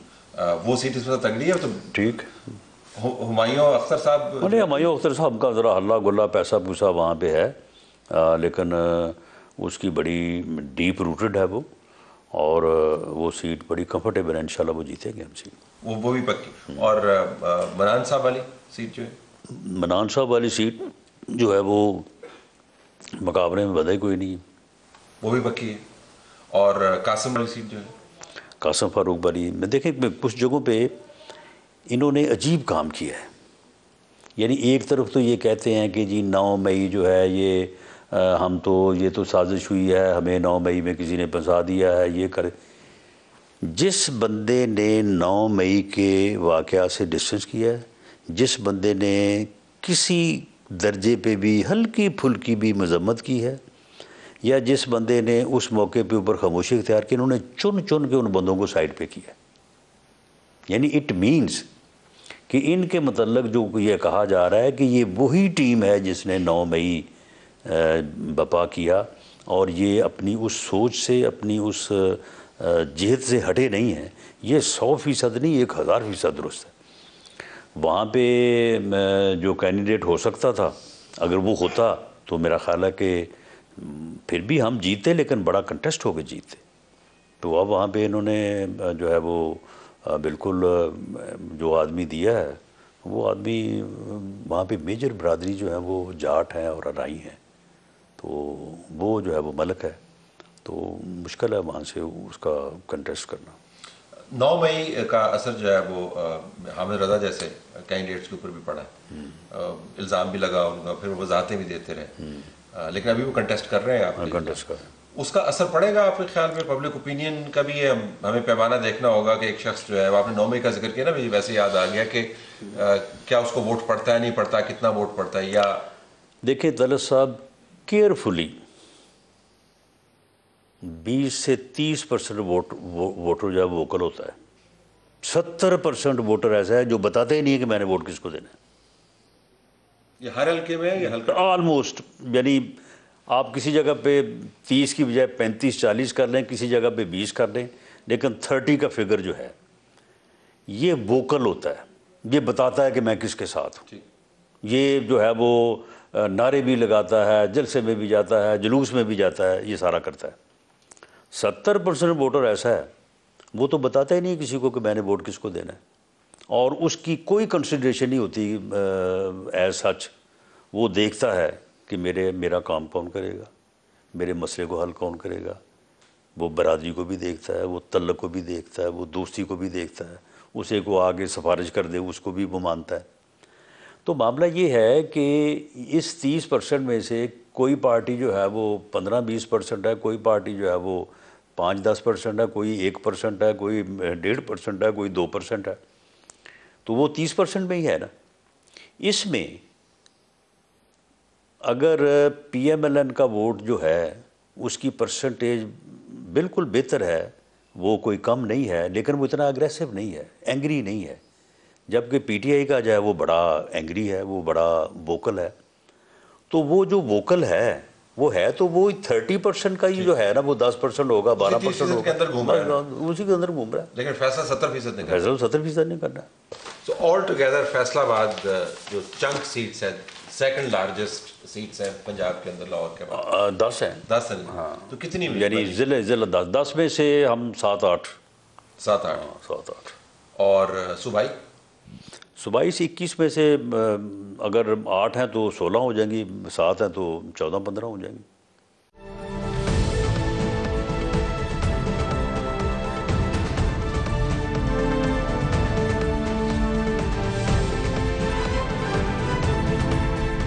पाकिस्तान तहरीक इंसाफ अपनी बयान करदा तमाम तर मुसीबतों के बावजूद फैसलाबाद में कैंपेन तगड़ी कर रही है। बहुत सारी जगहों पर रवायती कैंडिडेट्स पीछे हट गए हैं, टिकटों का मसला रहा है, लेकिन बाज़ जगहों पर इन तमाम मसाइब से फ़ायदा उठाते हुए नए चेहरे भी सामने आए हैं। राना आतिफ इन चेहरों में से एक हैं। बरतानिया पलट हैं। उनका ख्याल है कि उनके पास बयानिए की ताकत भी है और तवानाई भी है। उनका ये भी मानना है कि पाकिस्तान के अंदर तब्दीली का वक्त आन पहुंचा है। रिवायती सियासत से वो इजतनाब बरतते हैं। अगरचे उनकी जमात के कैंडिडेट्स की फहरिस्त देखें, उन जैसे कम चेहरे नज़र आएंगे, रिवायती सियासतदान ज़्यादा। राना आतिफ क्या सोच रहे हैं, कैंपेन कैसी कर रहे हैं, ये एक दिलचस्प मामला होगा। ये 17 और 18 दिन में जितनी मैंने कैंपेन की है, मेरा अंदाजा इसके बरक्स है। मेरे ख्याल में तो इस हल्के के अंदर NA 101 के अंदर जो तहरीक इंसाफ की मकबूलियत है वो 90% है। इंशाअल्लाह ताला 8 फरवरी को अल्लाह ताला के फजलो करम से और आप दोस्तों की मदद से इस हल्का में इंशाअल्लाह ताला पाकिस्तान तहरीक इंसाफ और इमरान खान को एक तरीकी कामयाबी मिलेगी। NA 101 में राना आतिफ साहब अपनी कैंपेन कर रहे हैं। ये उनकी कॉर्नर मीटिंग है और हमने अभी आपको इस्तकबाल के शॉट्स भी दिखाए हैं। जब वो इस मीटिंग की तरफ आ रहे थे तो गाड़ी में बैठ के मैंने उनसे बातचीत की कि वो कैंपेन कैसी कर रहे हैं, वोटर को कैसे मोटिवेट कर रहे हैं और वो किस चीज़ पे तकिया कर रहे हैं। उनका मानना ये है कि हमने रिवायती सियासत को ख़त्म कर दिया है। 80% लोग जो हैं आपके ख्याल के मुताबिक वोट देंगे नज़रिए के ऊपर या जज्बे के ऊपर, और वो समझते हैं कि PTI इस हल्के समेत फैसलाबाद में बहुत कंफर्टेबल है। मार्केटिंग पॉइंट क्या? देखें, ऑब्वियसली पाकिस्तानी जो पॉलिटिक्स है वो जैसे आप जानते हैं कि पिछले 20 साल में और स्पेशली पिछले 10 साल में बहुत इसमें सी चेंज आया है। जो हमारा यंग वोटर है पाकिस्तानी तकरीबन दुनिया की सेकंड यंगेस्ट जनरेशन है और ये सारी पॉलिटिकली अब मोटिवेटेड है, पॉलिटिकली चार्ज्ड है। सो वो जो हमारी सियासत की जो यूजुअल डायनामिक्स होते थे वो अब चेंज हो गए हैं, काफ़ी हद तक चेंज हो गए हैं। अब मैं आपको ऑनेस्टली बता रहा हूँ कि हमें तो वो वक्त ही नहीं मिला कि हम दड़ों के बारे में बात कर सकें कि फ़लाना दड़ा तोड़ना चाहिए, फ़लाना दड़ा तोड़ना चाहिए। अब जो एक इंडिपेंडेंट इंडिविजुअल वोटर है ना, वो मेरा एस्टिमेट है कि वो तो तकरीबन 85% इंडिविजुअल वोटर है जो खुद डिसाइड करता है कि मैंने किसको से आगे चला गया। बिल्कुल जी, मेरे ख्याल में तो इलेक्टेबल की पॉलिटिक्स वो काफ़ी सालों से ख़त्म हो रही थी, और अब मेरा ख्याल है ये उसका हाईएस्ट पॉइंट है कि ये इलेक्टेबल की पॉलिटिक्स, बल्कि मुझे एडवांटेज है ये। मैं आपको अगर बात बताऊं, मुझे जो सबसे बड़ा एडवांटेज है, जो वर्कर, जो यंग लोग हैं, और जो हमारी ख़वातीन हैं जो कि पहले कभी वोट डालने नहीं जाती थी, वो इतनी चार्ज है, जो मुझे सबसे बड़ा एडवांटेज है। जो लोग मुझसे कनेक्ट कर सकते हैं, बिकॉज पीपल मुझसे रिलेट कर देते हैं कि मैं उनकी तरह के एक ऐसा आदमी हूँ जिसने पहले कभी, जिसके ना वालिद ने सियासत की, ना किसी दादा ने सियासत की। हमारे हलके के अंदर पिछले 5 साल में जो मेरे पास डाटा है, उसमें 1,02,000 नया वोट ऐड हुआ है इस हलके के अंदर। हमारा हलका काफ़ी बड़ा है, तकरीबन 11-12 लाख की आबादी है, जिसमें 6 लाख वोटर है, और हलका काफ़ी बड़ा है। वैसे बाय द वे बर्मिंघम की आबादी 13 लाख है, जो कि इंग्लैंड का तीसरा बड़ा शहर है, तो हमारा हल्का 11-12 लाख का है। सो ये तो इट्स काइंड ना कि इतनी बड़ी कैंपेन करनी, और वो भी 18-19 दिन के अंदर, वो सिर्फ इसलिए पॉसिबल हुआ है। अदरवाइज आपको पता है यूनियन काउंसिल का इलेक्शन हम 18-19 दिन में नहीं लड़ सकते, और वो भी फर्स्ट टाइम अगर कोई बंदा हो, क्योंकि नीचे लोग पार्टी के साथ जुड़े हुए हैं, लोग पोलिटिकली मोटिवेटेड हैं, लोग खुद अपने खर्चे के ऊपर अपने खुद, जहाँ पे कोई फ्लैक्स नहीं लगती वो खुद फ्लैक्स बनवा के खुद लगवा देते हैं। हमें तो कोई लोग ये भी डिमांड नहीं कर रहे जी हमारा कि हमें आप पैसे दें कोई दफ्तर खोलने के लिए, और जिससे कहते हैं सही मानों में जो जमहूरियत होती है कि वो वर्कर खुद ओनरशिप लेता है। मैं तो वो देख रहा हूँ ग्राउंड के ऊपर। इवन मैं समझता था कि मैं बड़ा ऑप्टिमिस्टिक हूँ, लेकिन वो मेरे ऑप्टिमिज्म से भी बहुत आगे की चीज़ है। आपने मुझे अभी बात करते हुए कहा था कि ये फैसलाबाद बड़ा डायनेमिक इलाका है, तो ये क्यों बता रहे हैं? हम तो यहाँ से इनको देखते हैं, वो ईरानी है कि नहीं, वही जट है कि नहीं, वही राजपूत है कि नहीं, वो कोई अहले हदीस का वोट है, फिर कोई शियों का वोट है, कोई बलोचों का वोट है, तो वो तो बाहर से तीसरा नजर आता है। Why you saying? जैसे कि कई शहरों के ऊपर छाप होती है जी ये फलानी पार्टी का शहर है, जी फलानी पार्टी का शहर है, तो फैसलाबाद के ऊपर ये कभी छाप नहीं रही। यहाँ पे तकरीबन सारी जमातें इलेक्शन जीतती रही हैं। आप पीछे चले जाएं 85 से 88 से कुछ अरसे के लिए ऑब्वियसली यहाँ पे नून लीग कोई 2 के इलेक्शन, यहाँ से काफ लीग भी जीत गई, यहाँ से पीपल्स पार्टी भी जीत गई, तो यहाँ से पाकिस्तान तहरीक इंसाफ ने क्लीन स्वीप किया ये पूरा शहर। तो इस लिहाज से मैं कह रहा था, और कुछ हल्के, बल्कि मेरा हल्का तो स्पेशली वो हल्का है, यहाँ पे एक कैंडिडेट कभी 2 कंसेक्टिव इलेक्शन नहीं जीत सका आज तक। तो आपकी कैंपेन क्या है अब? एक तो हमें थोड़ा सा जो प्रॉब्लम इनिशियली था वो कॉमन सिंबल का प्रॉब्लम था कि लोगों को ऑब्वियसली जो हमारा इंतखाबी निशान था वो लोगों को एक पार्टी की एक पॉलिटिकल आइडेंटिटी होती है वोटिंग सेंस के अंदर, तो जब वो आप वो ले लेते फिर आपको थोड़ा सा वो बताने के लिए थोड़ा सा करना पड़ता है। लेकिन अल्लाह का ख़ास करम है कोई जी कि अब लोगों को मेरे ख्याल में तो तकरीबन अब हर बंदे को हमने कैंपेन पूरी की इसलिए लोगों को निशान याद करेंगे थ्रू सोशल मीडिया। अभी भी लोग ऐसे सोशल मीडिया की जो अफादियत है वो बड़ी अच्छी है कि लोगों तक आपका जो मैसेज है विद 1 पुश अवे। तो कितना परसेंटेज है आपका सोशल मीडिया ड्रिवन कैंपेन और दूसरी कैंपेन? देखिए I think bare minimum I would say कि इज़ अ 50-50। ऑब्वियसली आपको जो पॉलिटिकल रियलिटीज़ हैं ग्राउंड की वो भी आप इग्नोर नहीं कर सकते। अगर हम ये कहें कि सोशल मीडिया के ऊपर है, आपके हल्के में 1-2-3 मरतबा वोट चेंज भी हुआ ना? एक्चुअली टिकट मुझे इशू हुआ था, वो हुआ ये कि क्योंकि 13 जनवरी को सुप्रीम कोर्ट के फैसले के बाद जब हमसे बल्ले का निशान ले लिया गया, सो फिर तमाम कैंडिडेट, क्योंकि हम 12 को अगर उमूमी तौर पे होता ये है कि जब टिकट मिल जाता है तो लोग टिकट जमा करवा देते हैं, बाकी लोग अपना पेपर विड्रॉ कर लेते हैं, तो कोई कन्फ्यूजन नहीं होती। मेक और ब्रेक आपके लिए क्या है इस कैंपेन की कल्मिनेशन में? आपके ख्याल में आप डिसाइसिव, आपका एडवांटेज है या कोई हर्डल आपको नज़र आ रही है आगे, या क्या एक होता है assessment, because we are very close to elections? देखिए मेरी जो असेसमेंट है वो तो ये है कि जो मैं जा रहा हूँ, जिस तरह मैं आपको बता रहा था कि मुझे तो मेरी जो डायरी है we set with my team and then we assess कि हम कौन से जलसे ले सकते हैं, कौन सी मीटिंग्स हम ले सकते हैं, कौन सी नहीं है। So we have to much pressure in terms of meeting, because हर बंदा वो चार्ज है, वो चाहता है कि आप उसकी यूनियन काउंसिल में आएँ, उसके जलसे में। एक यूनियन काउंसिल के अंदर हमारे जो PTI के 6 ग्रुप्स हैं सपोर्टर्स के, वो चाहते हैं कि आप सब, और सारे हैं वो United, but they all want कि हम सारे एक वार्ड के अंदर करें। तो मैं उनको ये समझाता हूँ कि 180 वार्ड हैं मेरे पास, उस दिन 18 दिन कैंपेन के हैं, और तो वो कैंपेन जो है, जो मूड है लोगों का, वो तो जी माशाल्लाह बहुत ज़बरदस्त है।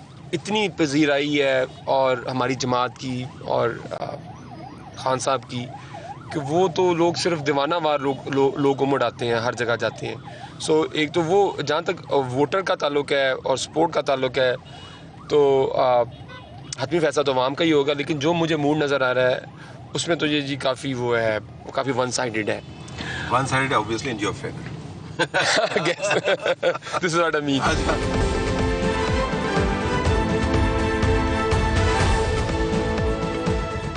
मरकजी पंजाब से आइए आप चलते हैं साउथ पंजाब, जो पाकिस्तान की सियासत पर गहरे असरात मुरतब करता है।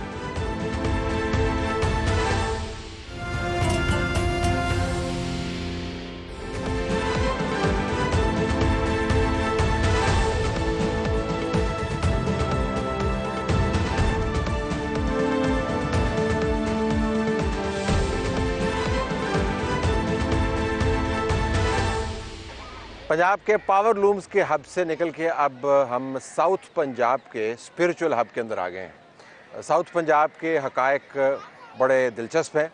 साउथ पंजाब पाकिस्तान की सियासत को बहुत खामोशी से लेकिन डिसाइसिवली इन्फ्लुएंस करता है।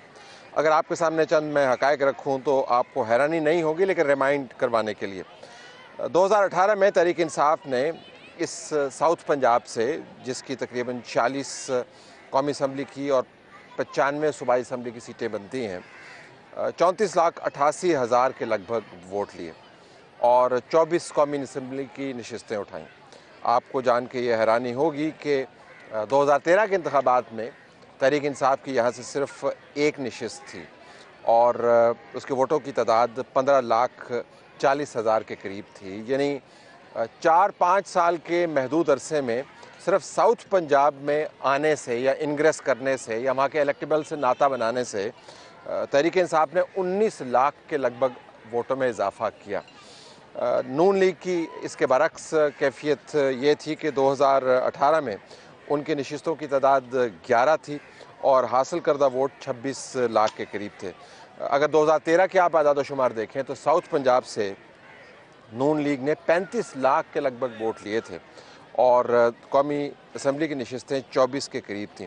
तो मुराद इससे ये है कि जब साउथ पंजाब स्विंग करता है तो पार्टीज़ के फॉर्चून्स तब्दील हो जाते हैं। हम इस वक्त मुल्तान में खड़े हैं, जिसकी 6 कौमी असम्बली की नशिस्तें हैं और इसकी सूबाई असम्बली के हल्के 12 हैं। एक नशिस्त इसकी डिलिमिटेशन के अंदर इस मरतबा कम हो गई है। मुल्तान साउथ पंजाब के अंदर निस्बतन आपको स्टेबल एंटिटी लगता है। यहाँ पर गिलानीज़ मौजूद हैं, यहाँ पर कुरैशीज़ मौजूद हैं, यहाँ पर डोगर मौजूद हैं। पार्टीज़ का वोट यहाँ पर है, लेकिन जो मकामी धड़े हैं वो इस पार्टी के वोट को डिसाइसिवली इन्फ्लुएंस करते हैं। इस प्रोग्राम में हम आपको बताएंगे कि मुल्तान के अंदर 3 किस्म की बड़ी तब्दीलियाँ आ रही हैं। एक तब्दीली तो ये है कि रवायती सियासत को नई जनरेशन रिप्रेजेंट कर रही है। तरीक़ाकार मुख्तलिफ है, लेकिन तमाम बड़े धड़ों ने अपने जवासाल लोगों को मैदान में दाखिल किया है। नए एंट्रेंट्स भी हैं, जिसके अंदर जहांगीर तरीन का नाम आपको बार बार सुनने को मिलेगा। तो मुल्तान में क्या हो रहा है, आइए आपको बताते हैं।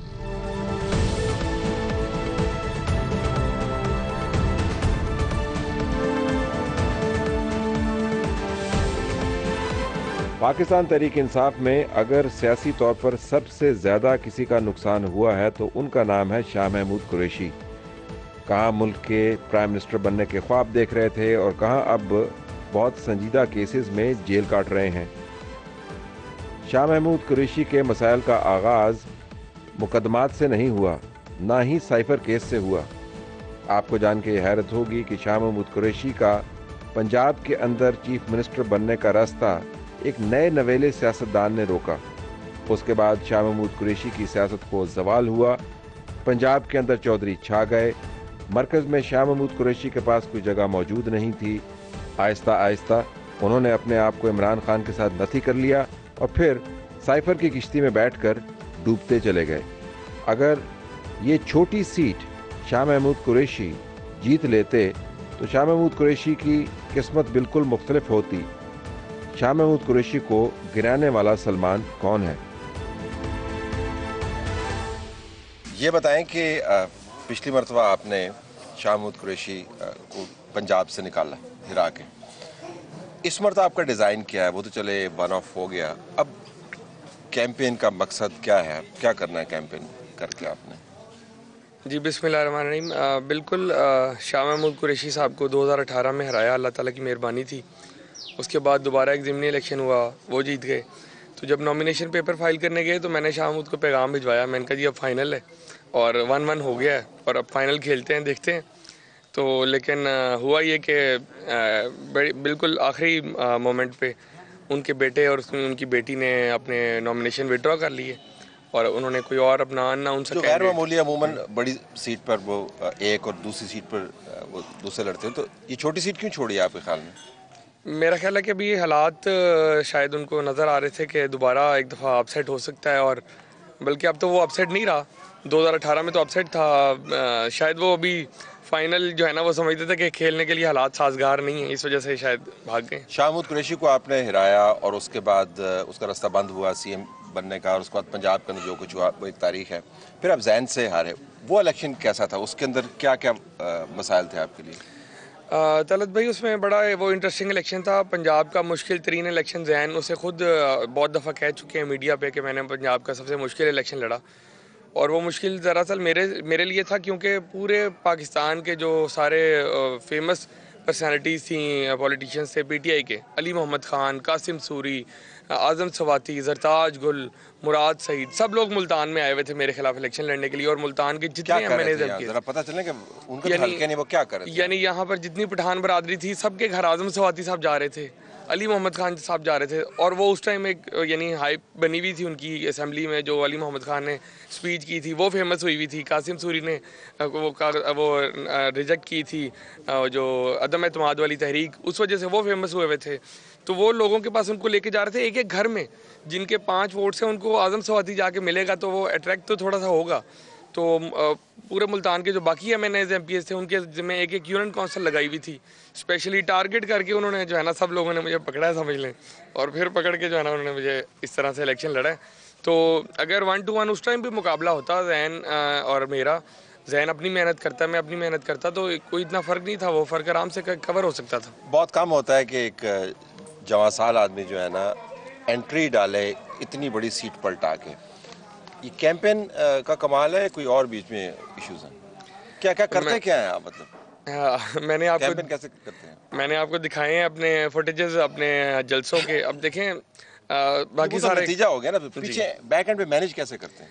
मैं अल्हम्दुलिल्लाह बहुत अरसे से मेरी फैमिली सोशल वर्क कर रही है पूरे हलके में। हमने अपने हलके में 30,000 ख़ानदानों के हेल्थ कार्ड बनाए हुए अपनी ज़ाती हैसियत में, गवर्नमेंट की उससे नहीं, सपोर्ट से नहीं। हॉस्पिटल बनाया हुआ है, बच्चियों की शादियां करते हैं, सोशल वर्क बहुत ज़्यादा है, लोगों से कनेक्शन है, और मैं समझता हूँ कि लोगों से कनेक्शन आपका सबसे बड़ा टूल होता है आपके इलेक्शन लड़ने के लिए। तो वो अल्हम्दुलिल्लाह कायम है। और मेरे मुकाबले में जो शाह महमूद कुरैशी फैमिली है वो कभी कभी वीकेंड मनाने आ जाते हैं, और वीकेंड पे वो आके अपने सेक्रेटरी से पूछते हैं अभी हाँ जी कौन कौन फौत हुआ है 15-20 दिनों में, उसके घर फातिहा कर लेते हैं। ये उनकी सियासत है। मेरी सियासत ये है कि मैं लोगों के काम आऊँ, तरक्याती काम करवाऊँ, जितना मैक्सिमम हो सके लोगों की खिदमत कर सके। अब वो नहीं है फील्ड में, तो आपका मुकाबला किससे?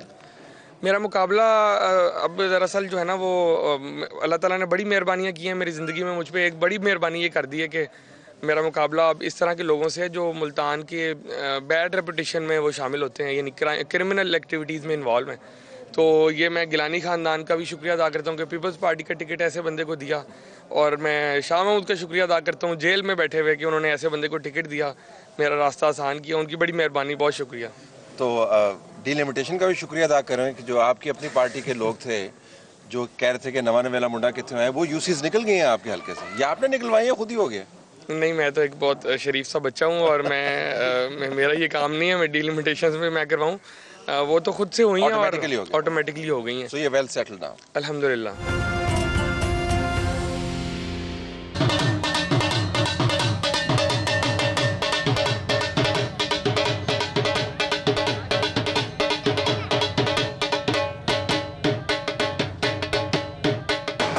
सियासत जितनी भी तब्दील हो जाए रिवायत से ज़्यादा नहीं हट सकती। यहाँ पर गद्दी भी मौजूद है, यहाँ पर नई नस्ल भी मौजूद है।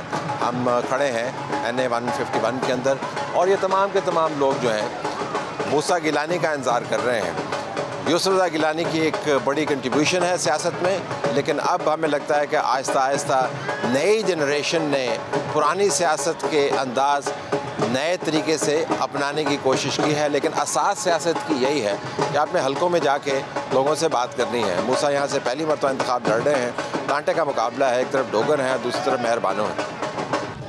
गिलानी फैमिली रवायती सियासत के अलंबरदार हैं, लेकिन हमें ये मानना पड़ेगा कि गिलानी साहब ने मुल्तान की शक्ल बदल दी। जब वो प्राइम मिनिस्टर थे तो यहाँ पर उन्होंने सड़कों का जाल बिछाया, और जब प्राइम मिनिस्टर नहीं भी थे तो इस शहर को छोड़ा नहीं। अब बहरहाल उन्होंने बहुत सा वज़न अपने बच्चों पर शिफ्ट कर दिया है। मुकामी लोगों का कहना है कि मूसा गिलानी अपने बाप के काम की वजह से यहाँ पर मकबूल है। ख्याल ये किया जाता है कि जिस हलके में हम इस वक्त खड़े हैं, मूसा गिलानी वहाँ से सीट जीत लेगा। पाकिस्तान पीपल्स पार्टी के लिए मुल्तान में से सीटें निकालना बहुत ज़रूरी है। ना सिर्फ गिलानी फैमिली बल्कि पाकिस्तान पीपल्स पार्टी इन इंतखाबात के ऊपर खुसूसी तवज्जो दिए हुए है। इन हलकों में आके आपको पता चलता है कि यहाँ पर हकीकी इलेक्शन हो रहा है। मूसा गिलानी का ख्याल है कि वो यहाँ से सीट यकीनन निकालेगा। पीपल्स पार्टी जोश खरोश का मुजाहरा कर रही है। मुल्तान के अंदर इस मरतबा पीपल्स पार्टी का ज़ोर यकीनन मौजूद है। बहरहाल सियासी तौर पर जोड़ तोड़ भी इसके अंदर कार फरमा है। मूसा गिलानी ने अपने नीचे छोटी सीटों पर बड़े तदब्बर के साथ 2 लोग रखे हैं। एक को पीटीआई से तोड़ा है और दूसरे को पाकिस्तान मुस्लिम लीग नून से। दोनों की वजह से गिलानी साहब समझते हैं कि वो यहाँ पर मेहरबानों को शिकस्त दे पाएंगे। अगर शिकस्त दे पाए तो गिलानियों और कुरैशियों की लड़ाई के अंदर गिलानियों की एक फतह और होगी। मुल्तान सिर्फ सियासी अखाड़ा नहीं है, ये ख़ानदानों की लड़ाई भी है।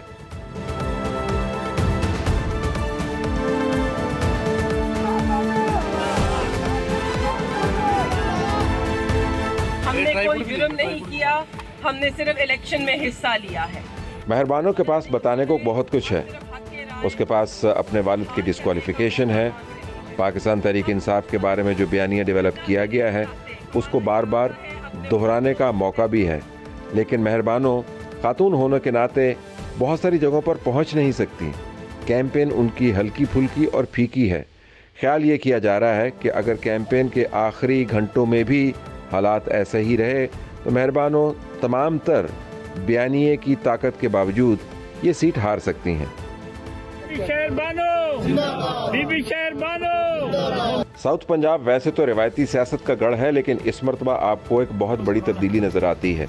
एक बड़ी तादाद में नई जनरेशन की ख़वातीन इन इलाकों में कैंपेन करती हुई नज़र आ रही हैं। बात सिर्फ मुल्तान की नहीं है, बल्कि अगर आप मुजफ्फरगढ़ में चले जाएं तो वहाँ पर सैयदा माहा बानो बुखारी अपनी बहन की कैंपेन ऐसे करते हुए नज़र आएंगी कि जैसे दहाइयों से इलेक्शन लड़ रही हैं। तरबियत याफ्ता भी हैं, अच्छा बोलती भी हैं, सैयदजादी होने के बावजूद इन इलाकों में घूमती फिरती हैं। सैयदजादी होना या ना होना हमारे इलाकों में शायद इतना मैटर ना करे, लेकिन इन इलाकों में ये बहुत बड़ी बात है। माहा की तकारीर सुनने से ताल्लुक़ रखती हैं, हर बात का मुंह तोड़ जवाब देती है और रिवायती सियासतदानों के सामने सर उठाकर खड़ी है। मेरा एक चीज मानना है, यहाँ बहुत लोग, मैं काफी कैंपेन कर रही हूँ 177 में, 272 में, आज यहाँ भी आई। जो वोट होता है वो खिदमत का होता है, जो वोट होता है वो इज्जत का होता है, जो वोट होता है वो काम का होता है। पार्टी को कोई नहीं देखता, बाकी बातों को कोई नहीं देखता। पार्टी से किसी के घर में रोजी नहीं आती, किसी की सड़क नहीं बनती, किसी के काम नहीं होते। मेरे दादा जो थे ना बड़े सादे बंदे थे, कहते थे अब एक काम थींदा है वो हो जाता था, कहते अब एक काम नहीं थींदा वो फिर जो हो जाता था वो काम नहीं होता। बहुत सादा बंदा, नखरा मेरे अंदर कोई भी नहीं है, अल्हम्दुलिल्लाह यही नजर आऊंगी आपको। बात तो कोई नहीं है, आपका काम है, आपका हुक्म है, कराना हमारा फर्ज है। आपके पोस्टर भी मौजूद है, आपकी शक्लें भी मौजूद है, आपने काम किया नहीं, आपने करना भी नहीं, कराएंगे भी हम। ये हमारा घर है, हमारा खानदान है, अब आप बताएं करेंगे क्या। तो हम ये कह सकते हैं कि साउथ पंजाब तब्दील हुआ भी है और नहीं भी। रिवायती सियासतदान अपने पूरे ज़ोर शोर से यहाँ पर मौजूद हैं, लेकिन नई नस्ल भी रिवायती सियासतदानों की नुमाइंदगी करती हुई नज़र आती है। यहाँ पर बहरहाल धड़े की सियासत अपनी जगह पर मौजूद है। जिस तरफ रिवायती सियासत और धड़े जाएंगे, हवा उसी का साथ देगी। फ़िलहाल पाकिस्तान मुस्लिम लीग नून और पाकिस्तान पीपल्स पार्टी अपने अपने हलकों में मजबूत नज़र आती है। पाकिस्तान तहरीक इंसाफ के पास बयानिया तो तगड़ा है, लेकिन वोट डलवाना इनके लिए सबसे बड़ा दर्द सर होगा।